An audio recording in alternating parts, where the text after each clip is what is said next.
See a few more folks just joined. Welcome. If you feel comfortable, drop your LinkedIn in the chat to stay connected and where you're calling in from.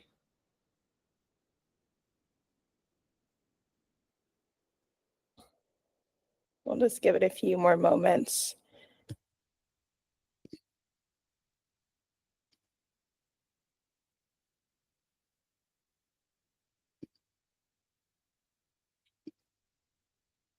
Hope everyone's having a good day. If you're on the West Coast like me, good afternoon. If you're on the East Coast, good evening.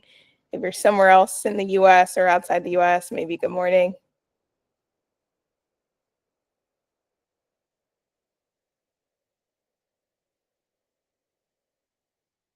Okay, I'm gonna go ahead and get started. Welcome to everyone. For those of you who are new to MelanInScience events, thank you for joining us. Thank you for joining the community. In this workshop, I'll be talking a little bit about choosing the right path to grad school. We'll go over how to find the right research advisor, funding, and overall just paths to success. So we'll start off with a little bit of an overview of my journey, not in too much detail to give you some context. Choosing the right program. So I'm sure we have a mix of undergrad and graduate students here who either are considering going to get a master's or a PhD straight out of their undergrad or in a master's program and thinking about a PhD. So we'll go over some things that you should consider for that. How to choose the right lab, which I think is arguably more important than choosing a program, funding, and then some closing remarks. So a little bit about me. My name is Carmen Banks. I am a cell and molecular biologist by training. I did my undergrad at University of Maryland, College Park, go Terps, and I did my PhD at UC Davis. I currently work as a scientist in biotech, and in addition to my role as a scientist, I'm also the founder and CEO of MelanInScience. And so our organization, in addition to hosting events like this one, we are dedicated to increasing Black and Brown representation in the sciences through education, mentorship, and professional development. Alrighty, so a little bit about my journey. I started my scientific journey at the University of Maryland, where I was an animal science major. At that point in my life, I thought I wanted to go to vet school, but I very quickly learned after working in a poultry nutrition lab that I hated working with chickens, and I definitely did not want to go to vet school. But you know, like many other students who have life sciences degrees, I had no idea what I could do with this animal science degree if I wasn't going to go to vet school. And a lot of universities will push students with biology, chemistry, whatever your degree is, to go into healthcare. But that's not the only option that you have. You can go into academia, you can be a scientist like myself. The options are limitless. So I was really fortunate enough to have a friend who encouraged me to get involved in undergraduate research, where I worked at the USDA in a plant molecular diagnostics lab.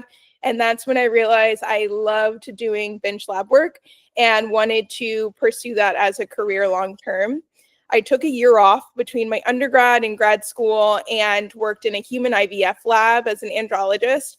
And at that position, I was really fortunate enough to have a manager who had gotten her PhD in a similar field and was able to guide me on how to choose the right program, how to choose a PI, and really talk about the nuances that a lot of folks don't tell you about when you're going to pursue a graduate degree. And so we'll talk a little bit more about those things in this presentation today. So then I did my PhD at UC Davis, where I studied the hormone receptor, the prolactin receptor, and its regulation in pigs. And since then, I work in biotech in San Francisco, doing cell line development and genome engineering for both cultivated meat and pharmaceutical applications.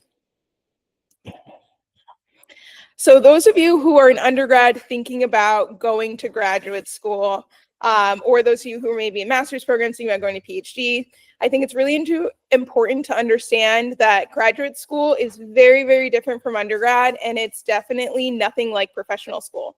So graduate school is not going to be a healthcare training program. It's going to be structured completely different from medical school or pharmacy school or other type of professional programs. You're going to do more than just classes. So classes actually make up the minority of what you'll do as a grad student, especially as a PhD.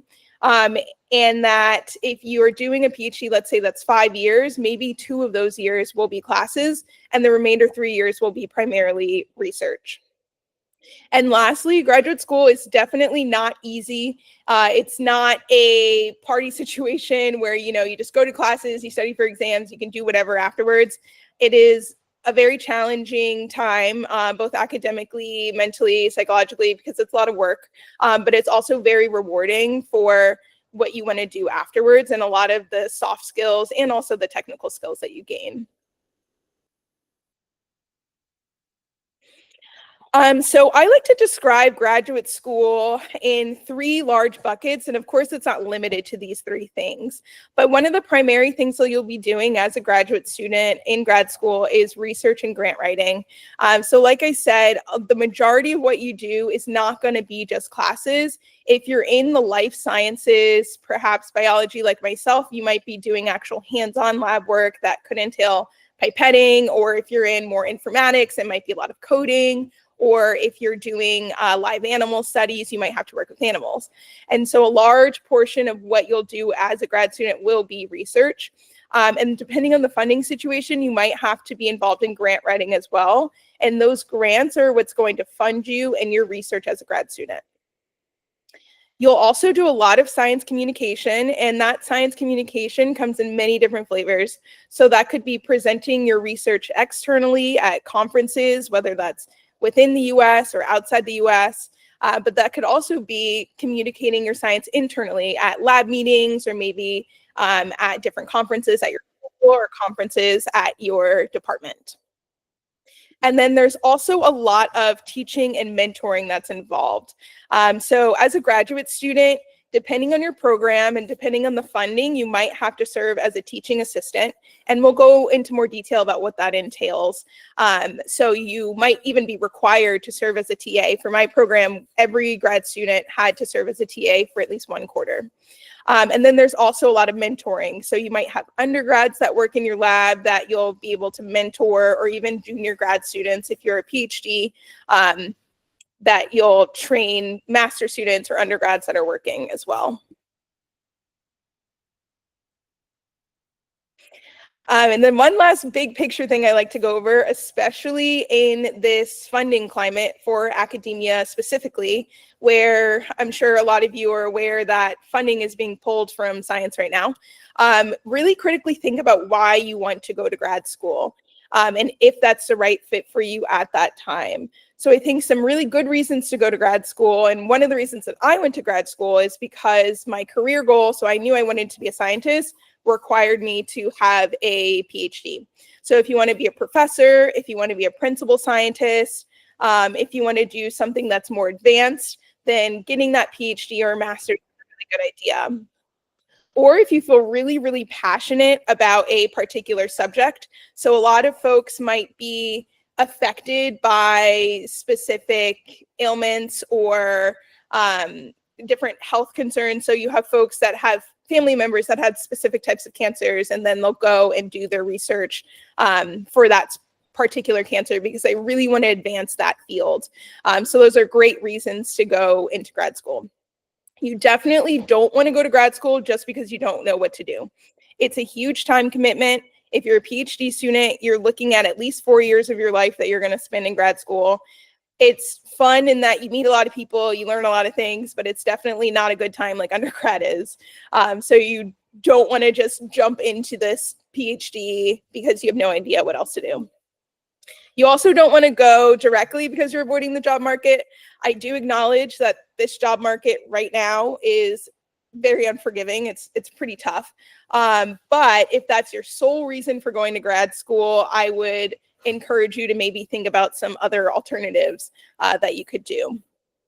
Definitely don't want to go just to postpone paying your student loans, although loans being in deferment can be a benefit of being a grad student. And also don't go because you have this mindset of college is really fun and I really want to continue doing the college thing, because graduate school, completely different, and it's a lot more work than your undergrad. Okay, so now that we've got kind of those big picture things of, why you should go to grad school, what works for you, we'll dive into identifying the major differences and pathways between a master's and a PhD program. So there are many differences in the program, but I like to break them down into 6 major things. I think the biggest difference between the master's and the PhD is going to be length. And of course, this length is going to be dependent on your program, if you're doing your degree in the US or if you're doing it internationally. But on average, master's programs tend to be a lot shorter. They're 2 to 3 years.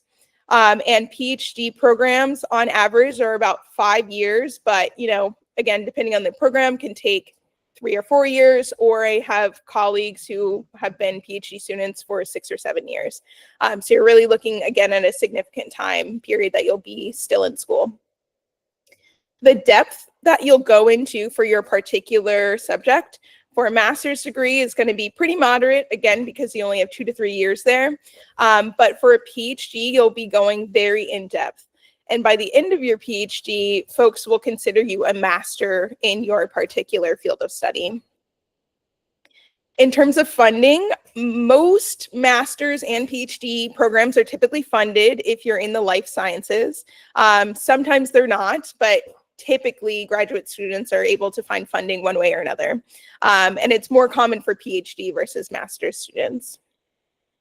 As far as prestige, I think both degrees are very prestigious, but from the outside looking in, or from like a career perspective, if you're looking at jobs right now, people might value a PhD more than they value a master's in terms of salary expectations and roles and responsibilities.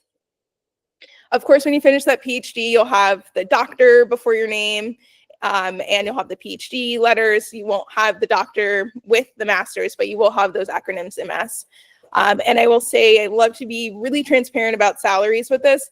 The earning potential for a PhD is going to be a lot higher than if you were to get a master's. Again, this is going to be variable with where you're living, what type of job, what type of industry. So I work in startups specifically in the Bay Area in San Francisco. And I will say that typically the starting salaries for folks straight out of their PhDs is going to be at least $100,000. But if you're starting with your master's and you're going into, let's say, startup or some sort of industry, the starting salary might be somewhere between 70 and 80K. So that's something to keep in mind if you are if money is one of your motivating factors, then you're definitely going to make a lot more money with your PhD right out of school, and you'll probably advance in your career a lot faster than you will with a master's.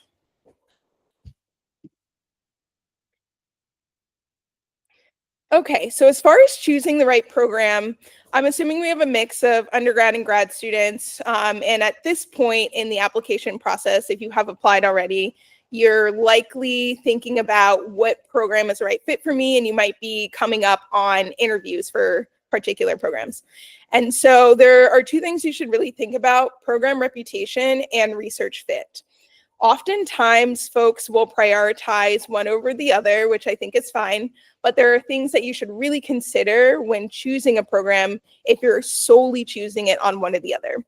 So program reputation is very important, and it is one of the reasons that I chose UC Davis for my PhD, because they are, I don't know if they still are, but at the time they were #1 in the country for animal science. So I kind of chose them based on that.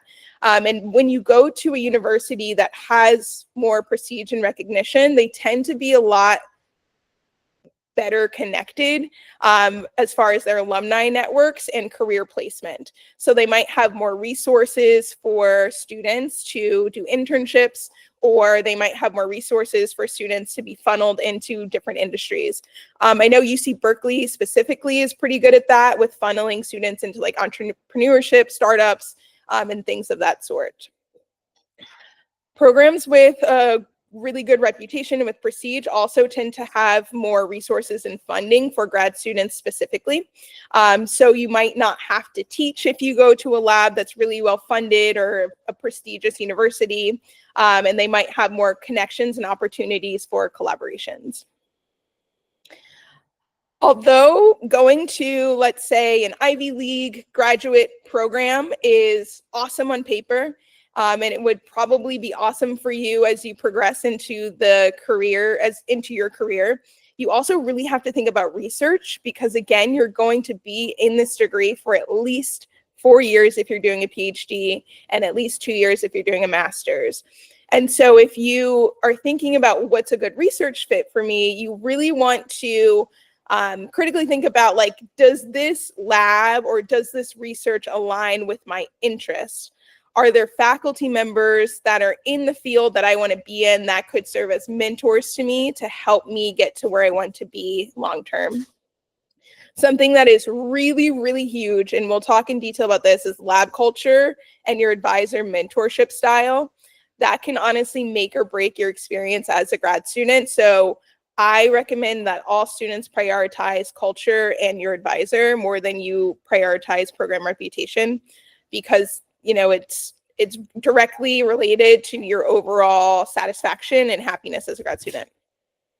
And then, of course, you want to think about flexibility for new research ideas, and then the day-to-day work environment and expectations.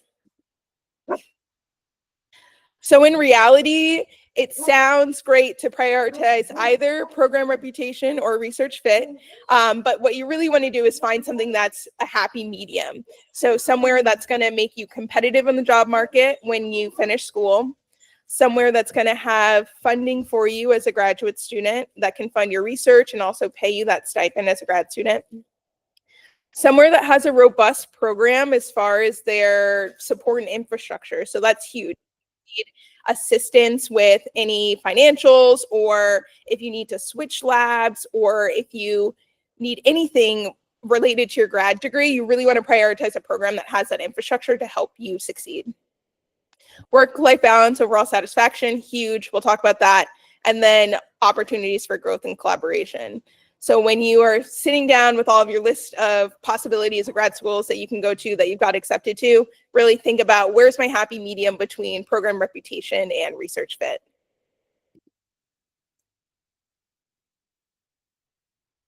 Some other things that you might want to consider is if you want to do your degree internationally or if you want to do it domestic.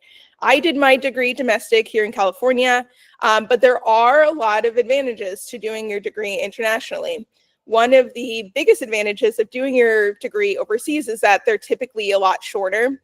PhDs, I believe, are usually 3 or 4 years max, but they do require you to have a master's first. In contrast, domestic degrees here in the US, they tend to be a bit longer, but they don't always require you to get a master's first. I won't go over this in this particular program, but in other programs that I have given lectures on, we talk about different pathways to a PhD, and one of the pathways that you can take that I personally did myself was go straight from undergrad to your PhD. And in that way, you can save a little bit more time. You don't have to spend the 2 years doing the master's. And that's one of the advantages if you decide to do that here in the US. Another thing, again, we'll go over this in more detail, is mentorship style for your research advisor. So if you think about, if you've worked before and you've had a manager, or even in school, if you've worked really closely with advisors or in group projects, what type of working style or management style works best for you? Do you like the professors or the managers that are more hands-on and they're involved and they're able to help you more immediately? Or do you prefer those managers that are more hands-off, that'll give you some high-level guidance, but they're not really deep into what you're doing every single day, and they kind of let you figure it out yourself? So in grad school, you'll encounter professors that are both really hands-on and really hands-off. And so figuring out what you like as far as your mentorship style will be really important for your success as a grad student. And then another last thing to consider when you're choosing a program is, does this program have rotations? This will vary by both school and by program. So again, I'm a UC Davis alum. I was in the animal biology department. My particular department did not have rotations, but I know other programs at the same university at UC Davis did have rotations. And so these rotations are nice because you can choose usually like 3 or 4 different labs and you spend a couple of months or a couple of weeks in those labs. And it's kind of like a try it before you buy it type of situation. So you spend some time in those labs, you figure out if you like the advisor, the lab culture, the research being done, and then at the end of your rotations, you can pick a lab that you will then spend the rest of your degree in. And so that's a really good way to figure out where you want to be without having to commit right away.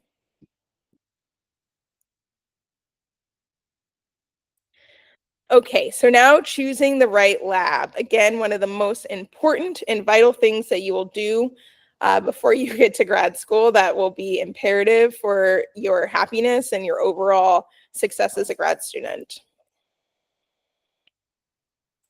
So there are many, many different things you should consider when you're choosing a lab. And when I say choose a lab, I mean that not only are you choosing a lab for the research that they're doing, but you're choosing a lab for the advisor who's going to be guiding you along the way. And you will be spending a lot of time meeting with this advisor, a lot of time in the lab, a lot of time doing your research. And so you really want to make sure it's a good fit for what you want to do long term. And so one of the biggest things to consider when you are talking to different advisors is support for your career goals. So does this advisor, when you have conversations with them, support careers outside of academia?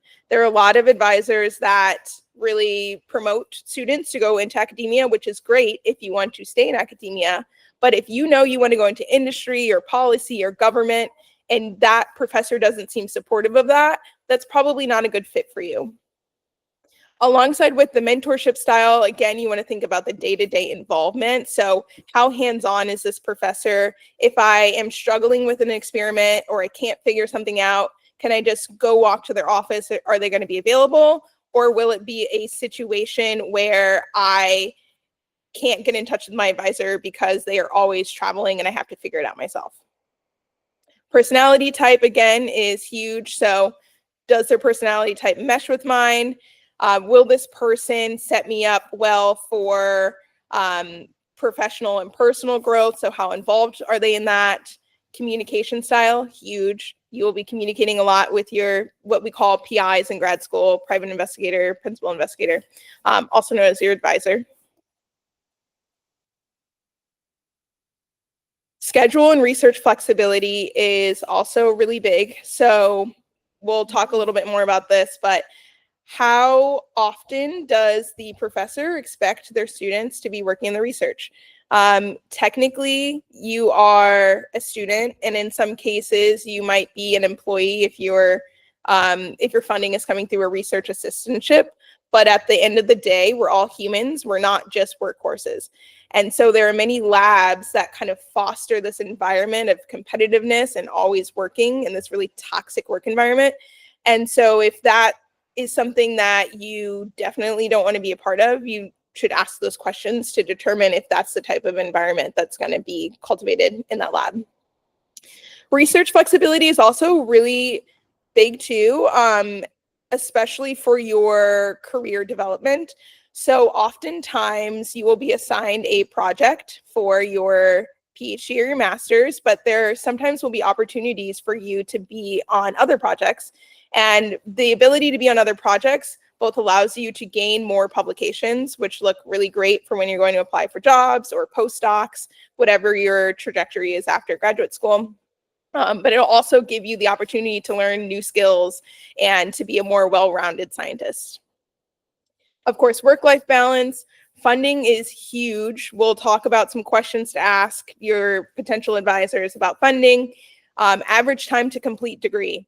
So this is also really big, and that was a huge factor for me deciding where I wanted to get my PhD. Like I said, on average, students are in PhD programs for about 4 to 5 years, masters 2 years, typically 3 years if it takes a little bit longer. If you encounter a lab where students are there for like 5 or 6 years, or upwards of 6 years, that could be a red flag if you don't want to stay in school that long. I personally did not, so I made sure that I asked those questions. How long are the students there in your lab? You know, more time in the lab doesn't necessarily mean a bad thing. It can mean that those students are working on maybe larger projects that get published in higher impact journals. You know, that's a possibility, but I knew for me, I didn't want to stay in academia. So I did not prioritize number of publications during my PhD. And then you also want to look at overall student satisfaction. So are the students in the lab that you're pursuing actually happy in that lab, or are they miserable? Is the PI, just not a good person, etc. So if you're coming up on interviews, I really encourage you to ask direct questions about mentorship style, expectations, and career support. I always encourage folks to have the mindset, and this applies for both jobs and for schools. You are interviewing them just as much as they are interviewing you. Granted, you want to present your best self so you get this opportunity, but you have to think about, is this going to be a place where I feel like I'm going to be happy? Is this a place where I'm going to grow? Is this a place where I'm going to thrive? And so when you go in these interviews, whether it's virtual or in person, please make sure you talk to current and former grad students about their experiences, because that will tell you a lot about the culture of the lab. If you talk to current or past grad students and they are very unhappy, that says a lot. And then when you go on these lab tours, typically when you're on an interview or an on-site visit, observe how that advisor interacts with students at lab meetings or any other types of visits or interactions. If you see, positive energy, positive interactions with students and the advisors, that's a green flag. If you see that the students are kind of avoiding or really skittish around their advisor, that's typically a really bad sign. You want to look at lab turnover rates. So how often are students dropping out of the lab without actually attaining a degree or switching labs? Because that's a red flag. If students are leaving the lab without a degree, that could mean it's probably a toxic work environment. And then also publication records.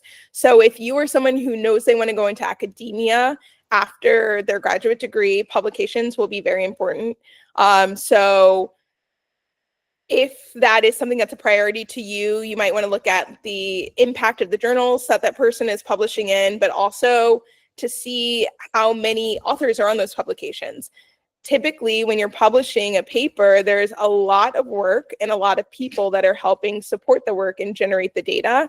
So if you see that that person has a ton of grad students in their lab, but there's only like 2 or 3 authors on those papers, but there's like 8 undergrads, let's say, in the lab, or like 8 master's students, and they're not getting credited for that work, that speaks volumes to that person as an advisor.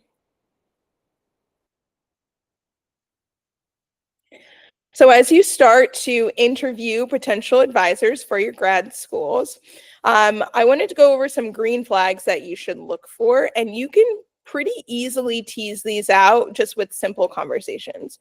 So if you talk to an advisor, and it might be a preliminary conversation before you even start applying for school, or maybe it's during the interview, if they seem really excited about you as a person and your growth, green flag. That person will likely set you up well for whatever you want to do after you finish your degree, and also try and set you up well for getting the most out of your master's or your PhD. You definitely want someone who's going to advocate for their students. I think one of the really unfortunate realities of being a grad student is a lot of professors like to take advantage of their time and their work ethic. And a lot of times students will be working their tails off and either not get credited or just be rewarded with more work. And so it's really important to find an advisor who will advocate for you when the time comes of things being treated unfairly, or you've done work on a collaborative project and that other person doesn't want to credit you, or even during your thesis, it might be important for them to really support the work that you've done. You definitely want someone who's passionate about their work, who is really open to communication, again, builds a collaborative culture and not a competitive culture. And also, very huge, someone who respects boundaries. Again, as a grad student, folks love to push the boundaries of you as a grad student, because the reality is you have rights as a grad student, but professors tend to just look at you as a student and not an adult. And by the time you're going to graduate school, you are likely an adult and you should be treated like an adult. And so you really want someone who's going to keep that in mind. Now, huge red flags. And I have encountered these red flags when I was interviewing for grad school. So I want to make sure that y'all are also aware of things that might not be right when you're interviewing. If there is an advisor who expects their students to be available 24/7 for lab-related tasks, run. That is not a lab you want to be in, because they will not respect your boundaries as a human being that does more than just be a graduate student. And you want to be able to have a life outside of grad school. If you go on an official and the professor discourages you or does not allow you to talk to current grad students in the lab, that is a huge red flag, because that typically means that those students won't have anything positive to say about that advisor. If you go on your tour, you meet with other students, they just seem genuinely unhappy, red flag. If the professor does not support career paths outside of academia, and you know you don't want to be in academia, that's definitely not a place for you. If the lab has a reputation for creating high stress or toxic lab environment, definitely run. And I will say that when choosing the research fit versus the prestige, sometimes a lot of these really prestigious labs tend to have those lab environments that are high stress and competitive. So you really want to think about, is this environment something that I'm able to tolerate for the amount of time that I'll be there at the expense of other parts of my life? And it's totally fine if that's okay with you. If you know you're going to get these really high impact publications, or you know you'll be set up really, really well after school, it's okay to tolerate that if you feel like you can, but don't compromise your mental well-being for those types of things. So keep that in mind when you're looking at really prestigious universities, or prestigious labs rather. And then you also want someone who's going to be really transparent about funding. Anyone who's vague and ambiguous, when you ask them about the funding situation, probably doesn't know what the funding situation will be like, and that is not good for you as an incoming grad student.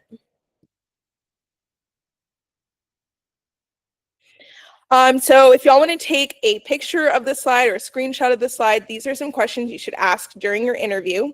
Again, remember, you are interviewing them as well as they are interviewing you. After this presentation, I'll also send an email with a document containing tons of questions that you can ask to kind of tease out information about different things that you might prioritize during your interview. But some things that I asked during my interview: what was the average time to graduation for your students in your lab? I prioritize anyone who said 4 to 5 years, because that's, you know, the average amount. You definitely need to ask about funding when you go on these interviews, especially now with the state of how a lot of the government funding is going for academia. So that might be, do students need to apply for their own fellowships, or is funding guaranteed through the lab? And that'll let you know if, when you start as a grad student, if you'll have money, or if you'll have to go and figure out how you're going to fund your research and how you're going to fund yourself as a student. Expectations regarding first authorship and co-author publications. So labs that are really rigorous on publications sometimes can be rigorous in the lab as well, because there's a lot of pressure to publish and pressure to generate data. But sometimes your program might have requirements for publications. A lot of times as a PhD student, you're expected to publish at least 3 papers. I think in a great situation, you might publish 5 by the end of your PhD, or maybe more. But those are some things to think about. And then also, what are expectations regarding time spent in the lab versus remote work? If you are someone who is physically collecting data, like I was in the biological field, biological sciences rather, then there will be time where you don't actually need to be in the lab and you need to analyze data. But there are folks that are in academia, but also in industry as well, that don't view remote work very highly.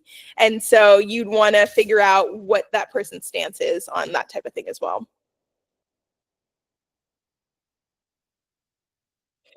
And then I know it can be kind of scary when you're choosing an advisor, because again, you're spending so much time with this person and you really want to make sure it's a good fit. But if it's not a good fit, it's not the end of the world. Not everyone has a positive experience with their research advisor, and it's totally normal and totally okay to switch labs.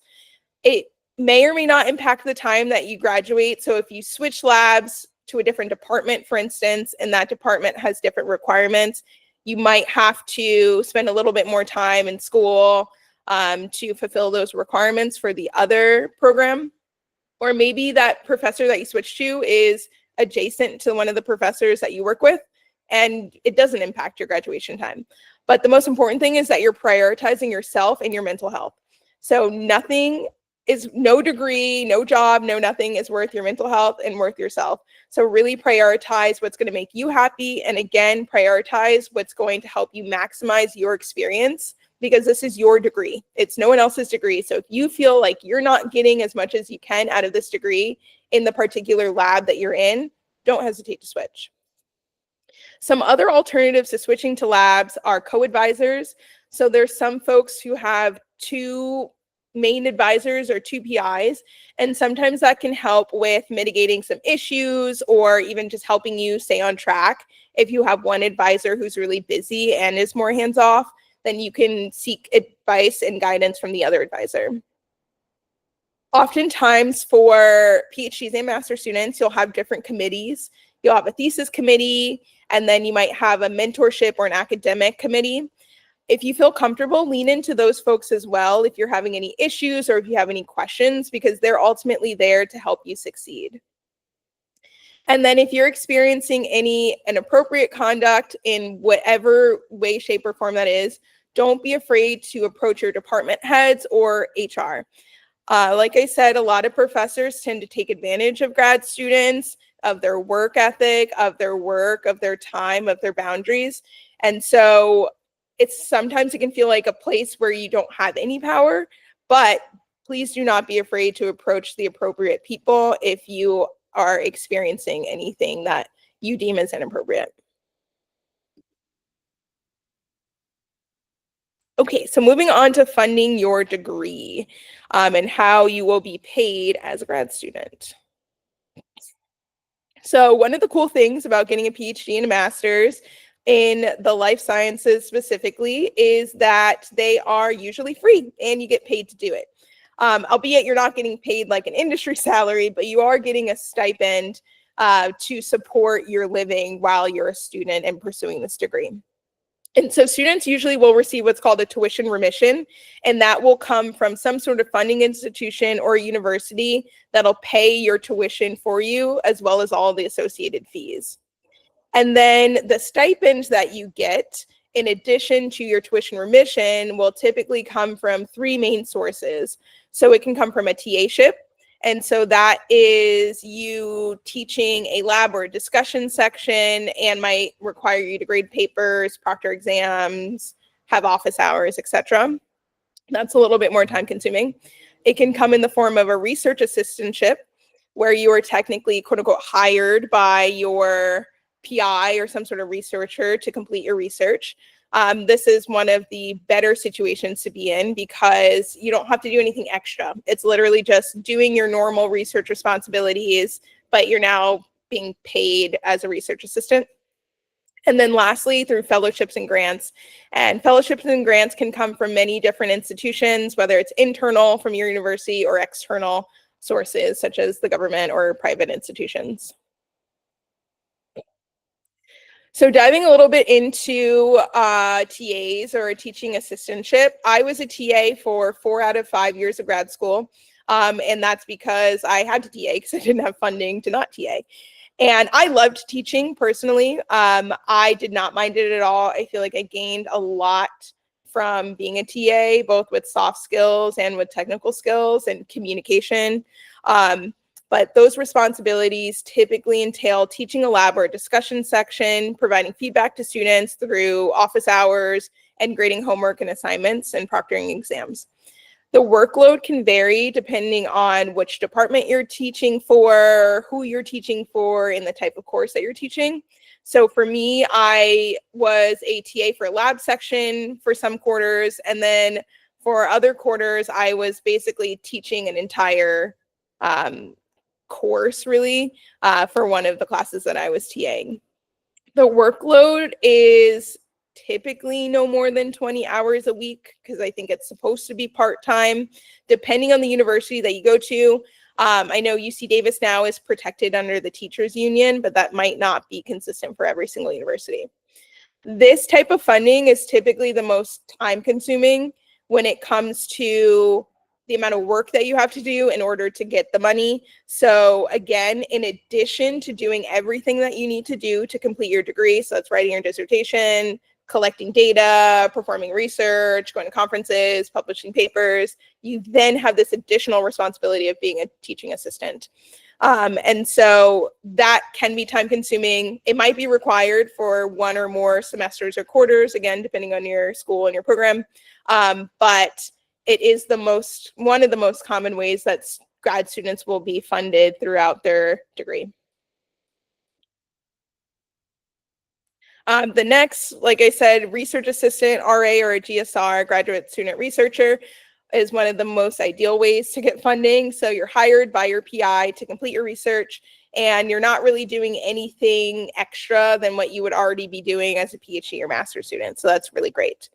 The workload, again, is variable by your university, your program, and your PI. So depending on how rigorous your lab is, the expectations of the university and the program, but you might be protected under some sort of workers or teachers union at some schools. But again, the advantage is you're not expected to do anything more than what you were going to do to complete your degree anyways. So you're not really taking time away from your degree by having this type of funding source. And then lastly are fellowships and grants. This is pretty similar in terms of workload to a GSR or an RA, in that you are getting paid and your degree is being funded to do your degree pretty much, like to do your research. So you typically don't have many other duties, although some fellowships and grants might require specific milestone markers or specific things. So they might require you to submit some sort of report at some time point during your degree. You might have to do volunteer work, internships, conferences, etc. So there might be some other things, but it's typically just the roles and responsibilities that you have as a grad student.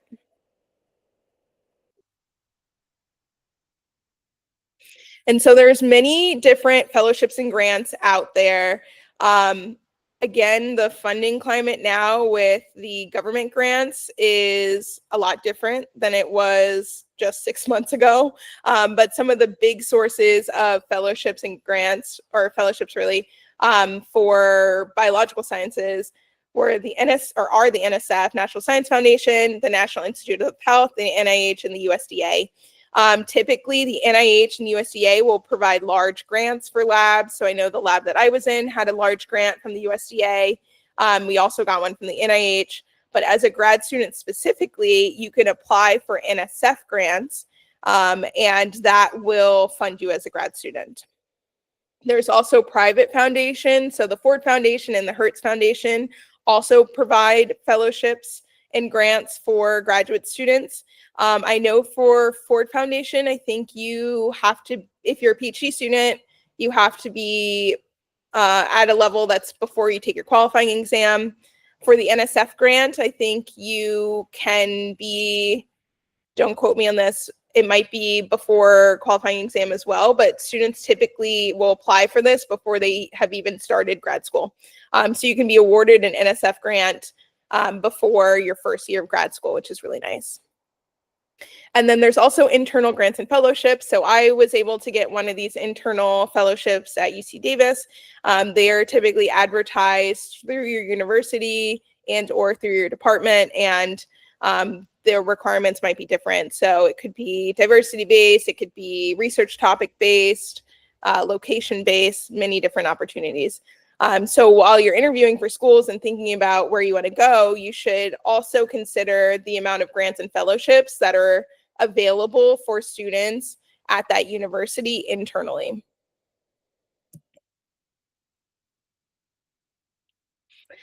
Some other financial considerations other than just, where's my money going to come from when I'm a grad student?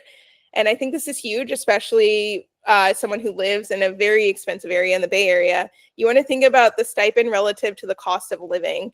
So are students typically taking out loans, or are they having side jobs to supplement their stipend? When I was a grad student, I think we made somewhere around $30,000 a year, depending on which course you were TAing and where your funding source was coming from. It could be more, it could be less.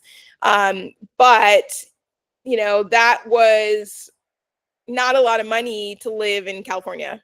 The rent was really expensive. Even though it was Davis, California, it's still really expensive. So you really want to think about, is this stipend enough for me to be at least comfortable to live for the next X amount of years? Another financial consideration you want to think about when choosing between a TA, a fellowship, or a research assistantship, if you are offered all three, is how many hours a week are you expected for each? Again, to be a TA, it's a huge time sink. It's very rewarding. Again, I love teaching, but it can really take away from some time that you could be spending doing your research. Other questions you need to ask are stipends guaranteed for the full duration of the program? Sometimes universities will offer tuition remission and stipends for set periods of time. And then after that period of time, students need to figure out what their funding situation is going to be. There are also programs and grants that will cover part of your tuition, but not cover all of your tuition. Or they might cover your tuition, but they don't cover the fees of the tuition. So you really need to dig into that to make sure that you're not going to be owing any money when you choose this funding source. And then lastly, of course, does funding cover all years of your program or only a portion? And if funding does run out before you're completing your degree, what are the options that you have available? Okay, now moving on to work-life balance, which is huge as a grad student. Again, reiterating, it's not a particularly fun time. It's not an easy time to be a grad student. But I think there are ways that you can still maximize your work-life balance while still devoting your time and efforts into your research and your degree. So I would say the biggest challenges for grad students, including myself, is going to be the heavy workload and deadlines. You will find yourself having a ton of work and the deadlines being like yesterday, and you'll have your advisor asking if you completed all these experiments, which typically take a week, but then they might be asking you, 3 days later, have you finished them all? And you're like, there's no way I finished those. Those experiments take at least a week to do.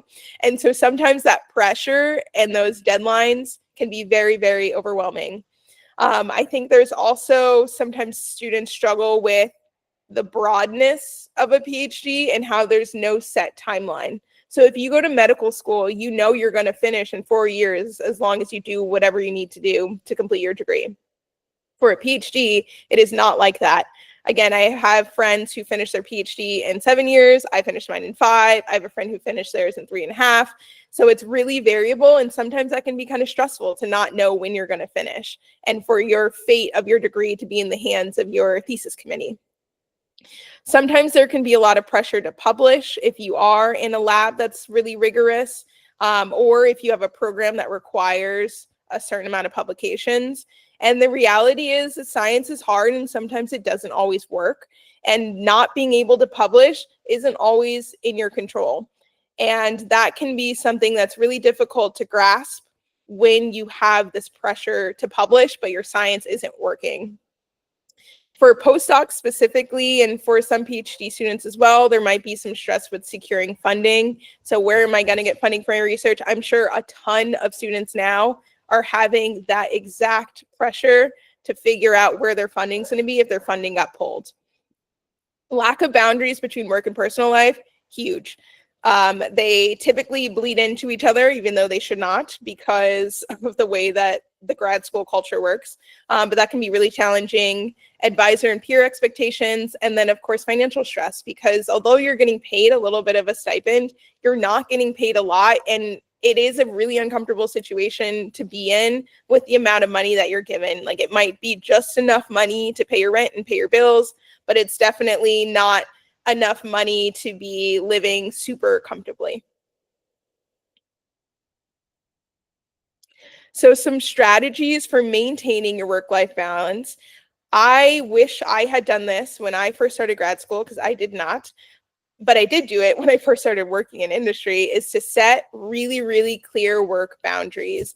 Like I said, advisors love to take advantage of grad students. They love to pile more work on you, and they love to not take into consideration anything else that you have going on with your life.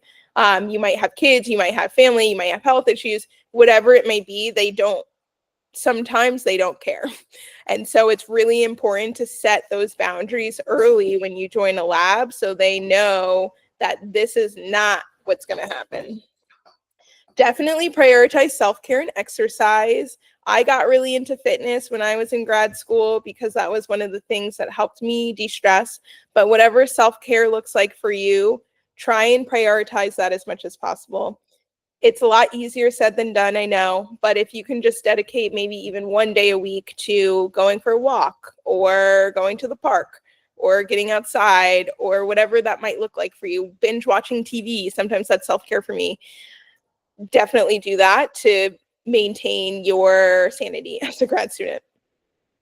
There are lots of mental health resources. Don't be afraid to seek those mental health resources. They will be a lifesaver for you when you are in graduate school because it's really, really stressful and it can be really, really overwhelming. So take advantage of those mental health resources if you can and if they're offered to you. Building a supportive network has been instrumental for me as a grad student as well. There is something about honestly commiserating with your friends in grad school. And when times get really hard, it's really nice to have folks that are going through the same situation that you're going through that you can lean on and that help keep you up during those hard times. Because if you're in the lab, if you're doing research, sometimes it can be really isolating and it can be really disappointing and it can be really frustrating when things don't work. So building that supportive network is really important. And then lastly, of course, time management and setting realistic goals. You might go into your PhD or your master's program thinking you're going to publish X amount of papers and finish your degree in X amount of years, but sometimes science just doesn't work that way. So being realistic with your goals and knowing that you can rest as much as you want and you can take as much time as you need to finish, that is completely fine. Don't let the pressures and expectations of your friends, your PI, your mentors, whatever, your family, get in the way of you maximizing your degree. Because again, this is your degree. You can take as long as you need to finish this degree. And if you're at a point where you feel like you do need to take a break during your degree, that's also okay. You don't have to suffer through this for the sake of saying that you did it in 4 years. So there are different options, and these options will vary depending on the program and the school. UC Davis specifically had something called a PELP, which is a Planned Educational Leave Program. And that allows you to take a temporary pause in your enrollment and academic work while guaranteeing your return to the program to resume your studies. So I believe that was maybe 3 months for students that they could take a leave, and it didn't impact like them having to reapply to the program. So it's just a dedicated leave, and then you come back and then you finish your degree. There's also other unpaid and paid leave options, depending what your status is. Like if you're a research assistantship, which is technically an employee of the university or a TA or anything like that, there might be other leave options for you to take.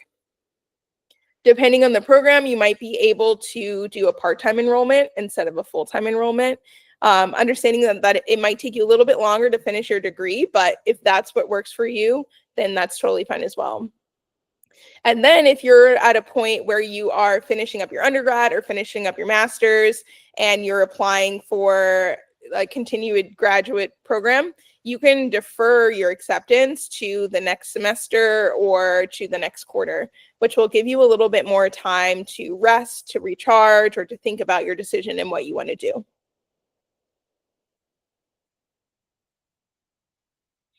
So all of that to say, the bottom line of choosing a path to success for graduate school is definitely prioritize fit. Prestige is great. and it will definitely have its advantages, but you really want to choose a program and a PI that supports your professional and your personal growth as a person. Definitely ask questions. Get all of the information you need to make an informed decision that's right for you. So that's asking current grad students, that's asking past grad students, and that's asking the PI or even other professors in the department so you can get the answers that you need to figure out if this is going to be a good fit for you. Definitely choose wisely. You want to choose an advisor who's going to prioritize you as a person and not just your output. It can be really challenging to be in a lab that does not value you as a person. So definitely think about that. Identifying funding early is crucial to financing your degree. You don't want to start grad school and then realize you have to take out loans or you have no idea how you're going to fund your degree. So ask those questions before you accept any type of program. And then lastly, it's your degree. Do whatever you need to maximize your experience in this degree. If you need to take a break in the middle of your degree, that's totally fine. If you want to switch labs, that's totally fine. Or if you're doing a PhD program and you realize a PhD is not for you and you want to do a master's instead, that's another option. You can master's out of your PhD. But at the end of the day, this is all for you and for your professional and career growth. So I want to take some time and open up the floor to any questions that folks might have about any of the material or just anything about choosing a grad school or grad school in general.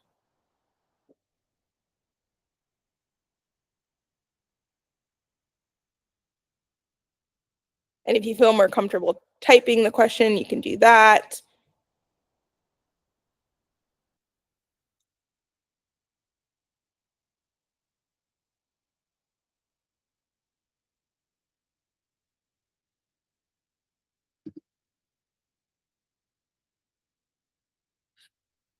Okay, well, if there are no questions, oh, maybe a question, let's see.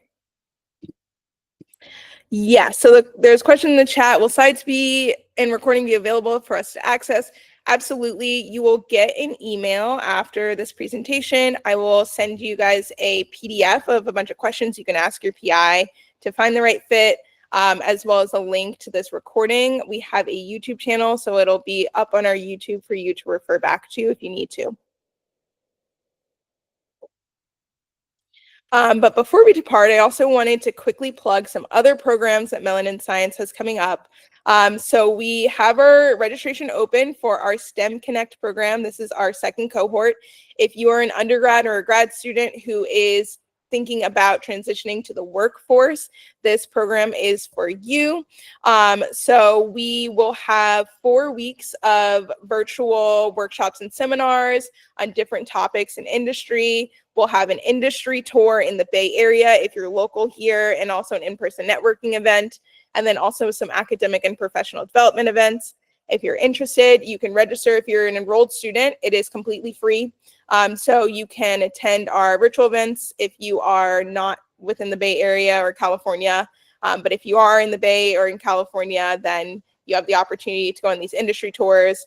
Last year, we went to the startup called Antheia, and then we also went to Gilead Sciences, the big pharmaceutical company. So that was super awesome. And then in addition to our STEM Connect program, we also have another event in 2 weeks. This will be a workshop on high throughput screening and automation held by David Yoon.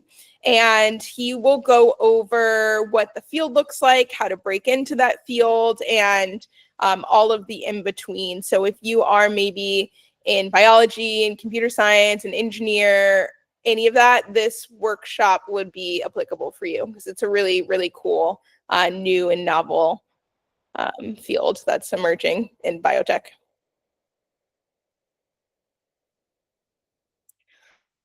So yeah, I will send you guys all of that information about our upcoming events, the document with questions and the recording. But thank you so much for coming and for listening. If you have any questions at all, don't hesitate to reach out to us, MelanInScience@gmail.com, or visit our website, follow us on socials. If you'd like to connect with me on LinkedIn and want to ask me something personally, you can do that as well. I believe I dropped my LinkedIn in the chat early on, but I'll drop it again. Yeah, and please, please, please take a moment to fill out our feedback form. This form helps us put on more events like this for y'all, and to make it as beneficial as possible. But if there's no other questions, I'll hang out for a little bit if anyone wants to ask me anything individually. Thank you so much for coming, and I hope to see y'all at our next high throughput screening and automation event and at STEM Connect in a few weeks.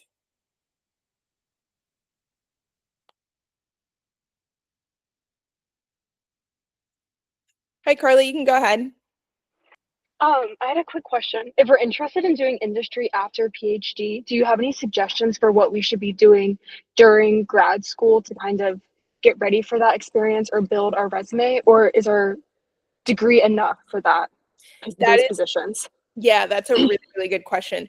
So, there are multiple things that you can do, I think, that would position you well to get a job in industry. I unfortunately did not do this, but I wish I did. If you are at UC Davis, there is a biotech program that you can go through, and that positions you to do an internship in industry. I have a couple friends who went through that, and they were able to get jobs almost immediately after their PhD.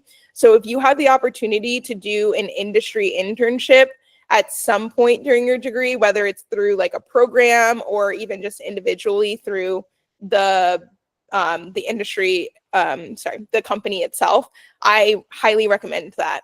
I will caveat and say that not all professors are supportive of it. My professor specifically was not supportive of me doing an internship, and I really wish I did.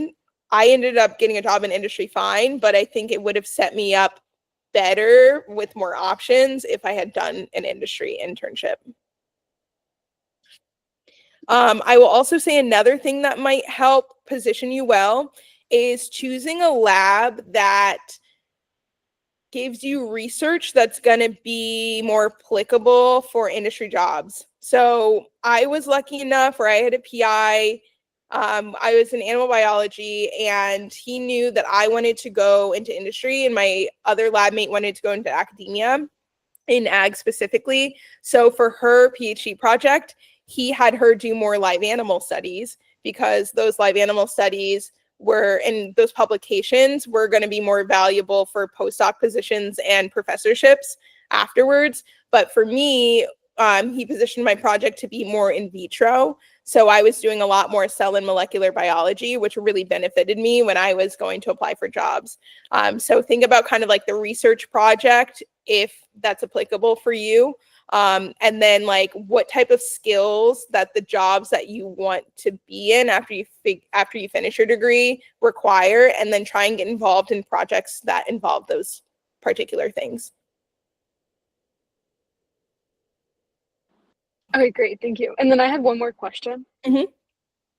What do you think about direct admission into grad programs where you know the PI beforehand and you kind of like they kind of not guarantee a spot, but say, I'm interested in having you in my lab. Do you have any thoughts on that? I'm just curious. Yeah, that's actually what I did. So are you talking about like as compared to rotations?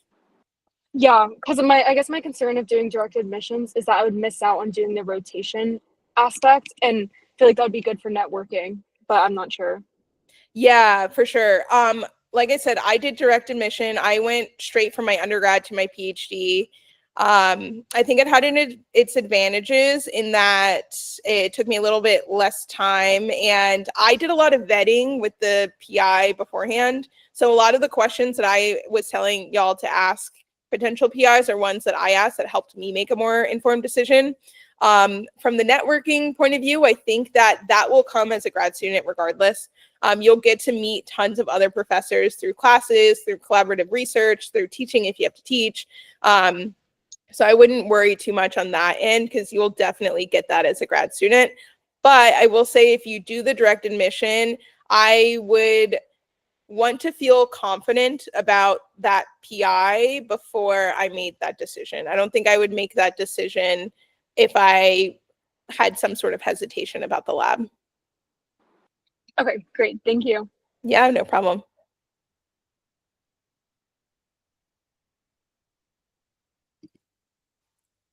Any other questions?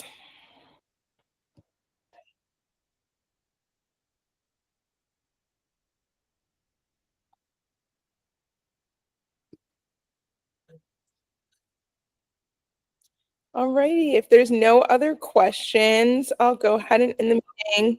Again, thank you so much, everyone, for attending. If you have any questions at all, don't hesitate to reach out. And I hope to see you at our other events. Have a great rest of the week, y'all.